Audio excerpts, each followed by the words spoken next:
Hello everybody, this is Shady here, and today I want to talk about yesterday's Xbox showcase. Not only the games, but I think there's some interesting things to discuss about the future of Xbox now. So obviously first things first, let's talk about the big news. Obviously Ninja Gaiden 4 finally got a release date. I believe it was October 21st, which is amazing. Probably my most hyped game of the year. Alongside Silent Hill F, which is cool, and obviously that's coming day one on Game Pass. Next up, obviously there's a new game by Game Freak, which looks to be kind of almost their take on like Monster Hunter or something, which is really cool. Obviously we've got a deep dive in the Outer Worlds 2, which is awesome. Really cool, but I think for me, there's two things I really want to talk about, the two kind of biggest things. First of all, Final Fantasy 16 was shadow dropped on Xbox, which is amazing. So it's out now to buy. Obviously you got the regular edition for 50, and then the kind of complete edition, which includes the DLC for 70, which is awesome. Yeah, this is big news, obviously, because obviously Final Fantasy's skipped Xbox since 15. Yeah, so it's really interesting. This has kind of been long in the making, so it's great to see. And obviously that wasn't the only thing. Final Fantasy VII Remake has finally been announced as well, which I think we expected sooner rather than later, but yeah, it's finally here. Also, it was coming out this winter alongside the Switch release, which is awesome. Annoyingly though, both these releases are going to be digital only by the looks of it. And I really, personally, I'm not a fan of them shadow dropping 16 like that, because then they're going to complain that I didn't do well when it's like, you just chucked it on there and built no hype. But you know, still cool. It's great that Final Fantasy's on there, and I think ultimately this means that it is now multi-plat. I'm wondering about 7 Part 3. I still think Sony will probably have like maybe a 6 months exclusivity deal or something. They'll just chuck money at them. But yeah, it's going to be interesting. And then I think after that 6 months, it'll come to PC and Xbox, and then there'll probably be a Switch 2 version a year or so down the line. Because I think they still do want to focus on a single port at a time. So yeah, be interesting. But 17 on the other hand, I think will be fully multi-plat day one. Possibly even on Switch 2. But yeah, we'll have to wait and see. Obviously, I think Rebirth will be out next year for both Switch 2 and Xbox as well. Expect that will definitely happen.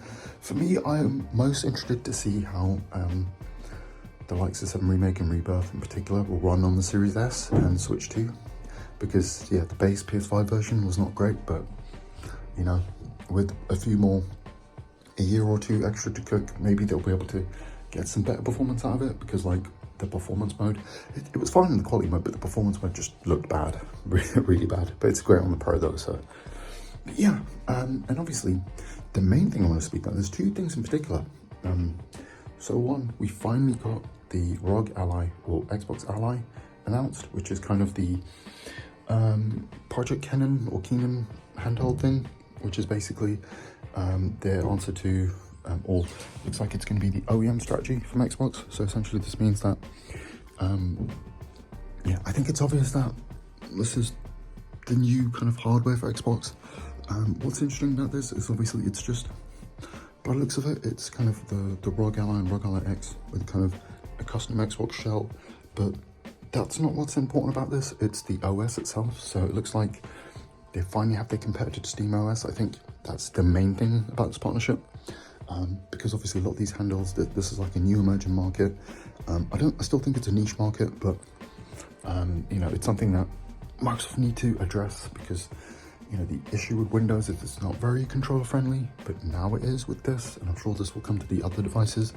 And this is the first many, and I'm pretty sure the future hardware will just be this. So we'll see like Dell, Lenovo, as well as Acer, as we have here with the ROG, and some other manufacturers will basically make the hardware. The rumors are that the Xbox official handle that was apparently being made by the Surface team has been cancelled, but we have to wait and see on that. I'm sure they still will make some sort of hardware, but I think, there was kind of two main things that I noticed when they were announcing games. So obviously I said Xbox Series S and X. Xbox PC and Xbox Cloud. So obviously, it looks like now, obviously when you buy your game, you get the PC and the cloud version, and obviously, you know, I think they're gonna slowly phase into that. So PC and cloud has kind of become the future of Xbox now. So it's basically where Microsoft don't have to make any hardware, but you can still make your games accessible. It looks like backwards compatibility will be done through cloud by the looks of it, because the only issue with this is you're not going to be able to take your full Xbox library. There's rumors that there's going to be some kind of 360 emulator or something, which I could see happening, to be fair.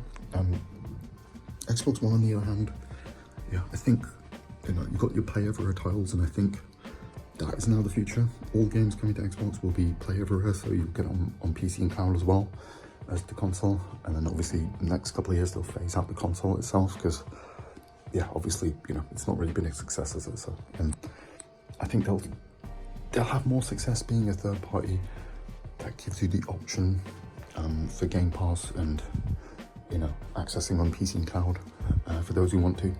So yeah, I would personally suggest, if you're an Xbox fan, probably just move over to PC, personally. Cloud, I'm still not convinced is a viable way to play your games, but maybe in the future it will be. But yeah, still really cool stuff. I think this was a really solid showcase, and like I said, good indicator as to the future of Xbox. Also, how could I forget the big announcement? Obviously, Persona 4 Revival, obviously the Persona 4 remake. What was really interesting about this is it was quite obvious that the leaks by the voice actors led Sega into quickly chucking something together.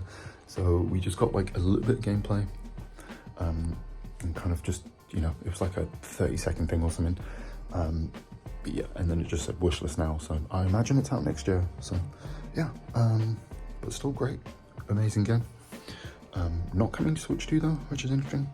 But yeah, still coming to PlayStation, PC, and Xbox, which is awesome. And again, that was another Xbox PC, Xbox Cloud type title, which was interesting as well. So yeah, and that was also coming to Game Pass, which is great. And I'm sure they'll probably bring the other ones back to Game Pass as well for a bit longer before this releases. So, but yeah, still, I think it's a solid showing. Yeah, alongside, you know, the State of Play, the Switch 2 release, and Summer Game Fest, there's been some great gaming related stuff recently. So yeah, we still got more to come. But yeah, anyway guys, have a great rest of your day, and I'll catch you in the next one.